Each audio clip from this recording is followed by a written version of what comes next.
안녕하세요. 연애모 피부과 전문의 김현진입니다. 꾸준하게 했는데 긴가민가 하면 좀 슬프잖아요. 하지만 내가 꾸준히 하면 뭔가 나에게 보상으로 올 수 있는 치료 3가지를 준비를 했으니까요. 끝까지 영상 시청해 주세요. 일단 저는요, 꾸준한 거는 참 잘하는 사람이더라고요. 대신 순발력이 좀 없기는 합니다. 그래도 장점을 살려서 꾸준한 거를 환자들에게 좀 강요하는 편이기도 한데, 어떤 거에 대해서 강요를 하냐면요. 일단 운동 열심히 해라. 꾸준히 해라. 바로 근육이 생기진 않지만 꾸준히 하다 보면 근육도 생긴다. 그 다음에 2번째, 다이어트. 다이어트라 그래서 막 살을 쫙쫙 빼고 이런 게 아니라 내가 식단을 조절하고 적당한 운동을 하면서 지방을 좀 태우고 근육을 잘 보존하는 그런 다이어트는 꾸준히 해라. 그러니까 운동하고 달리 이 다이어트라는 거는 음식 조절도 꾸준히 해라. 바로 살이 빠지진 않지만 꾸준히 하다 보면 반드시 보상이 있다. 그 다음에 3번째. 바로 피부입니다. 근육이나 음식 그 조절처럼 바로 효과가 나타나진 않지만 피부도 꾸준히 하다 보면 천천히 늙는 그 슬로우 에이징 효과가 반드시 있기 때문에 꾸준히 하시라고 해요. 그 중에 하나로 제가 꼽은 게 뭐냐면 제일 먼저 탈모 메조세라피라는 게 있어요. 저 영상 보시면 보이시죠? 저도 진짜 꾸준히 저는 한 15년 이상 한 것 같기는 하거든요. 이걸 뭐 매일매일 하라가 아니라 저 생각날 때마다 뭐 한 달에 한 번 정도 할 때도 있고요. 머리가 요새 너무 많이 빠지는 것 같아. 그러면 뭐 2주에 한 번 하기도 하고 일주일에 한 번씩 하기도 하고. 그러니까 내가 머리 빠지는 속도나 이런 상황에 따라서 이 주기는 조절을 하시면 되는 거거든요.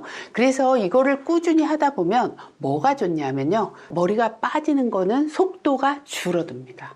그러니까 머리가 많이 빠지고 그 다음에 나는 속도보다 빠지는 속도가 더 빠른 경우에는 탈모예요. 그러니까 탈모의 정의가 하루에 100개 이상 빠진다고 교과서상에는 되어 있지만 제가 환자들을 보면서 느끼는 게 머리숱이 진짜 많은 사람이 100개가 빠지는 것과 머리숱이 진짜 없는 사람이 100개가 빠지는 거는 이 체감적으로 차이가 너무 크거든요. 그래서 저는 탈모의 정의를 내가 평소보다 너무 많이 빠질 때를 내가 좀 신경을 써야 되는 탈모의 치료 시기라고 생각을 해요. 그런 면에 있어서 내가 나이가 들면서 빠지는 속도가 더 빨라지고 나는 속도는 느려지기 때문에 좀 꾸준하게 탈모 관리를 해라 이렇게 얘기를 드립니다. 이 메조세라피라는 거는 뭐냐면요. 이 머리가 나게 하고 머리를 좀 튼튼하게 하는 약이 아니라 영양 성분을 주사 치료를 하는 건데요. 영상에서 보시는 것처럼 막 그렇게 찌르는 거는 사실 아니라서 그렇게까지 아프지는 않지만 또 기분 나쁘게 좀 따끔따끔한 느낌은 들기는 해요. 그래서 요거를 하시라고 하는데 첫 번째는 빠지는 게 좀 덜해진다 그랬잖아요. 2번째는 머리가 좀 튼튼해져요. 그러니까 머리 결이, 머리 털이 좀 튼튼해지는 효과가 있습니다. 좀 두꺼워지고 좀 힘이 있다 이런 거를 느끼고요. 3번째 효과는 잔털이 조금씩 나기 시작을 합니다. 그러면서 이게 효과가 있구나. 실제로 우리 환자분 중에 요 M자 탈모가 되게 심해가지고 그 부위에 문신을 하셨던 분이 있어요. 그분은 그럼에도 불구하고 더 빠지지 않게 꾸준하게 메조세라피를 받았는데 나중에 보니까 그 부분이 다 이렇게 잔털로 채워지면서 머리가 나더라고요. 그러니까 머리가 진짜 이렇게 나는구나 라는 거를 제 눈으로도 확인을 할 수 있는 좋은 기회였던 것 같기는 해요. 그래서 첫 번째로 꼽은 거 탈모 메조세라피였습니다. 2번째는요.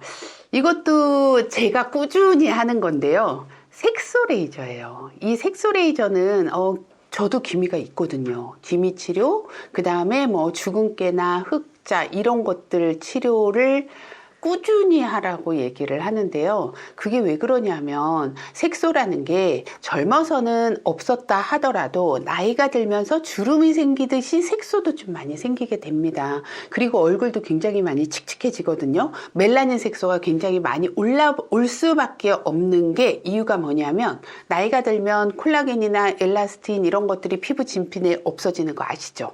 그러면 햇빛을 조금만 받아도 색소가 더 많이 올라옵니다. 피부가 건강하지 않아서 색소가 더 많이 올라오는 경향이 있는 거예요. 그러니까 어렸을 때 진짜 햇빛에 많이 나가 놀아도 색소 그렇게 많이 안 생기잖아요. 근데 이 나이에는 햇빛에 하루만 나가도 막 기미가 엄청 올라온단 말이죠. 그래서 색소 레이저는 그냥 우리가 동네 관리실 다니듯이 꾸준하게 해라 하면 뭐 금방 너무 달라지는 건 사실 없어요. 얼굴이 너무 좋아졌나? 그냥 톤이 좀 맑아진다 이 정도긴 한데 제 그 경험은 보면 색소 레이저를 어떤 이유 때문에 제가 좀 많이 못했어요. 그러면 얼굴이 칙칙해지는 거는 확실하게 느끼긴 하거든요. 그래서 색소가 진짜 갑자기 많이 올라왔을 때는 좀 더 열심히 해야 되지만 그냥 평소에 동네 관리실 다니듯이 색소 레이저를 약하게 너무 세지 않게 하는 거를 저는 권장드리고 싶습니다. 오히려 세게 했다가 색소가 더 올라오는 경우도 있기 때문에 이 점은 조금 명심하시는 게 좋을 것 같아요. 그 다음에 이제 세 번째는요, 얼굴 붉은 분들. 이분들은요, 시간이 진짜 오래 걸립니다. 과연 내 얼굴이 좋아질까? 이런 의구심을 가지고 시작하시는 분들 굉장히 많은데요. 이 홍조 레이저는 생각보다 인내심이 더 많이 필요해요. 아까 색소나 탈모보다도 인내심이 더 필요한 것 같긴 해요. 그리고 또 불편함도 또 크고, 홍조가 있으면 얼굴이 붉어지다 보니까 내가 사람하고 대화할 때도 힘들고 어디 추운 데 있다 따뜻한 데 갔을 때도 불편하고. 근데 이 이제 홍조 레이저가 필요한 환자들은요, 거의 다 피부 장벽이 무너진 경우가 굉장히 많아요. 그래서 홍조 레이저를 아주 약하게 하고 피부 장벽을 쌓는 치료를 열심히 하다 보면 피부가 굉장히 안정이 되고 예민함이 많이 사라질 수가 있기 때문에 이런 것들은 마음을 비우고 너무 급하게 생각하시면 오히려 더 피부가 망가질 수가 있기 때문에, 하지만 꾸준히 하다 보면 정말 많이 좋아집니다. 많은 임상 사례가 있기 때문에 포기하지 말고 치료를 하시면 좋을 것 같아요. 네, 오늘은 지난번에 한 번에 좋아지는 거에 비해서 이거는 꾸준히 해야지 효과를 볼 수 있는 것에 대한 베스트 3 영상을 준비를 했는데요. 꾸준히라는 게 정말 쉽지 않은 거는 제가 알고는 있지만 꾸준히 한다면 진짜 효과를 볼 수 있는 것들 제가 준비를 했으니까요. 한번 고민이 있으신 분들은 시도를 하고 꾸준히 한번 앞으로 전진을 해보시면 좋을 것 같습니다. 연애모의 피부과 전문의 김현진이었습니다.